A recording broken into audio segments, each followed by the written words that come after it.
Bonjour, bienvenue sur 8 Mont-Blanc pour un nouveau journal. Au sommaire de ce mardi 26 mars 2024, nous nous pencherons sur les comptes de la municipalité d'Annecy qui votait ce lundi soir son budget pour 2024.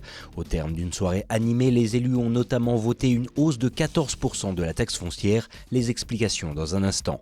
Puis nous prendrons la direction de Maurienne et du village de Montvalzan qui s'est doté depuis 7 ans déjà d'un chargé de bonheur. Sa mission, tenir compagnie aux personnes âgées et leur apporter sourire et joie de vivre. Jeudi 21 mars, face à la presse, François Astorg, le maire d'Annecy, et Alexandre Mulatier-Gachet, son premier adjoint, présentent les grandes lignes du budget 2024 de la ville. Une tendance ressort principalement de cette mouture. L'équipe en place ne veut pas toucher au service public. On a un patrimoine très vieillissant. Il y a encore 2 ans, on a été obligé de fermer une école en urgence parce qu'il y avait des défauts structurels. Donc on doit continuer à investir pour entretenir le patrimoine. Il en va de la qualité de vie des Annéciens et du développement patrimonial de la ville. Vous savez, en fait, le sujet, c'est refuser de dégrader le service public, continuer la fusion, accompagner la transition écologique et sociale, quand je dis sociale, puisque l'inflation a mis à mal beaucoup de familles et on a aujourd'hui des gens qui sont au seuil de pauvreté. On n'imagine pas, mais sur Annecy, c'est 10% de la population. Donc c'est tout ça sur lequel on doit agir dans un contexte qui est contraint pour toutes les collectivités et aussi pour tous les ménages et aussi pour tous les agents. 4 jours plus tard, c'est devant Cap-Péria, à Sénaux, que les principaux intéressés par ces mesures se sont donné rendez-vous pour manifester, rencontrer et échanger avec les élus, juste avant la tenue d'un conseil municipal très attendu, car ils devaient valider le vote ou non du budget 2024. On est déjà venu 2 fois, donc du coup on sait que c'est le vote du budget.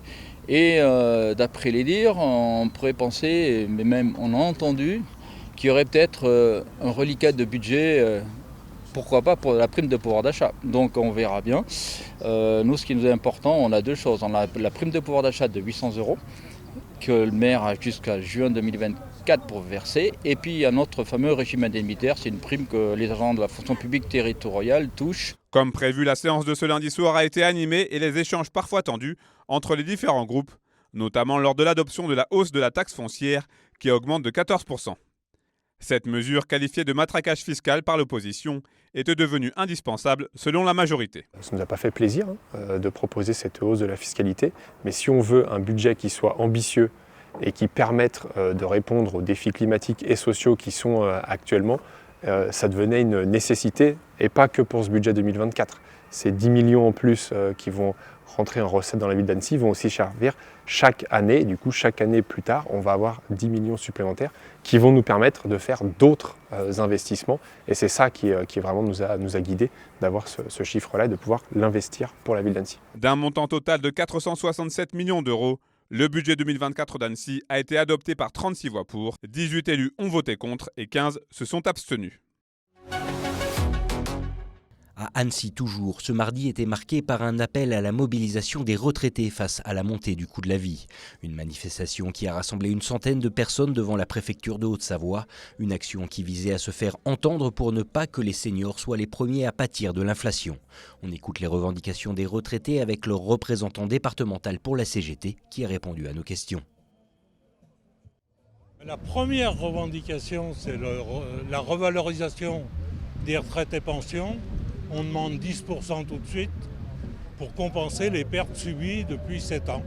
Depuis l'arrivée de Macron au pouvoir, on a perdu 9,1%. Non, le dialogue il passe pas du tout et ce qu'on craint le plus, c'est que ce qui va arriver, ça risque de faire mal, puisqu'on a entendu Bruno Le Maire, notre ministre de l'économie l'autre jour, qui parle des économies à faire et qui cible en priorité les chômeurs et les retraités, comme par hasard.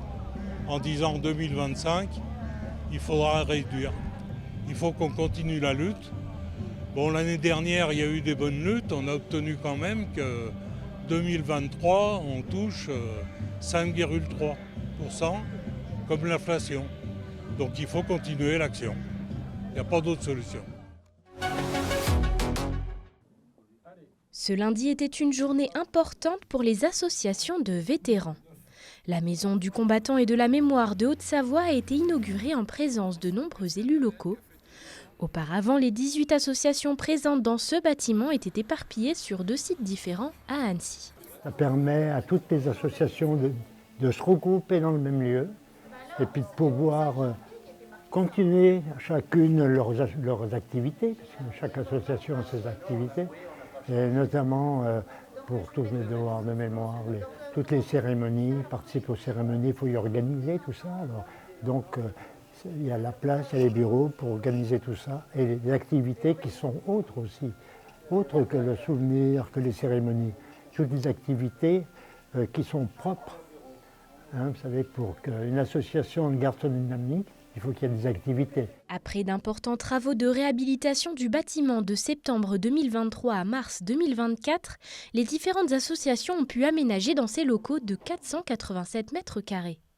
Le coût des travaux et du mobilier s'élève à 297 000 €, un montant entièrement pris en charge par le Conseil départemental de la Haute-Savoie qui fait du devoir de mémoire un axe majeur dans sa politique culturelle et patrimoniale. Il y a de moins en moins d'anciens combattants, donc il faut aussi que les cérémonies perdurent. Donc pour ça, on soutient l'ensemble des porte-drapeaux fortement, dans le renouvellement de tous les drapeaux. On soutient également la rénovation des monuments aux morts, c'est important, le devoir de mémoire de nos anciens. Aujourd'hui, chez les jeunes, il y a beaucoup de dates qui ne sont pas connues, des dates importantes qui ne sont pas connues, donc il faut faire en sorte que cette information elle passe et puis que ce devoir de mémoire il perdure. Donc je crois que c'est important, c'est ce qui tient à cœur donc à toutes ces associations, c'est que le jour où ils ne seront plus là, que ce devoir de mémoire perdure, et c'est nous, notre rôle d'élu, de faire en sorte que ça se passe comme ça. Comprenant une salle de réunion et une salle d'accueil, ce lieu pourra recevoir les membres des différentes associations présentes. Cumulé, cela représente près de 12 000 adhérents. Alors tu vois Noéline, là, le cadre, c'est ma maison. Il n'y avait pas de route dessous encore. Ok, il n'y avait pas la route. Non, elle était derrière là, tu vois. Et dessous, il n'y avait pas de route. Ouais. Des anecdotes comme celle-ci, Monique en a à l'appel et c'est avec joie qu'elle les partage avec Noéline. Depuis novembre, la jeune femme lui rend visite régulièrement dans le cadre de son service civique. Sa mission, chargée de bonheur auprès des aînés de la commune de Montvalzan. Une initiative mise en place par la mairie depuis plusieurs années pour accompagner les personnes âgées, surtout durant la saison hivernale. C'est une période un petit peu délicate pour elles, dans la mesure où il y a une grosse activité touristique. Je ne dirais pas qu'elles sont délaissées par leur famille, mais parce que ce n'est pas du tout le cas. Mais disons que la famille est moins présente. Donc on rend visite à ces personnes-là, on les accompagne dans tous les domaines. C'est un moyen de créer du lien social et puis surtout, on s'est aperçu que c'était très apprécié. Simplement le fait de rendre visite, la personne est radieuse pour la journée. En moyenne, Noéline réalise près de 2 visites par jour et reste plusieurs heures avec chacune des personnes. Malgré sa nature timide, au fil des mois, elle a d'ailleurs finalement réussi à prendre ses marques. Ça me plaît de créer le lien, de les connaître de plus en plus, d'être de plus en plus à l'aise. Parce qu'au début, c'était pas facile. Enfin, c'est vrai que quand on arrive chez quelqu'un qu'on connaît pas, qui n'a pas notre âge et tout, et puis maintenant que je les connais bien, il y en a certains que je peux même tutoyer, et puis c'est simple. Ce jour-là, à Soliette, perché sur les hauteurs de la Tarentaise, c'est l'occasion parfaite de profiter d'une petite pause en extérieur sous un soleil radieux. Puis vient le moment de la parenthèse gourmande avec une dégustation de bugnes, un moment privilégié pour passer en revue les souvenirs de famille. Une photo avec ma soeur et moi, mais c'est pas... Alors vous êtes où? Là. Au milieu? Ouais. C'est pas plus petit. Soit d'avoir une photo de vous. C'est super, au moins c'est un rayon de soleil qui vient.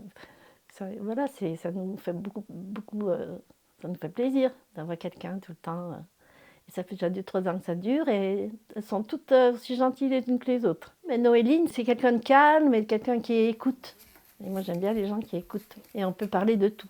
Au total, Noéline suit une trentaine de personnes réparties sur les différents hameaux des alentours. Et ces journées de convivialité sont loin d'être terminées. La jeune femme devrait en effet rester jusqu'à l'arrivée de l'été, en juin prochain. Et nous voilà déjà au terme de cette édition du Journal de la Rédaction.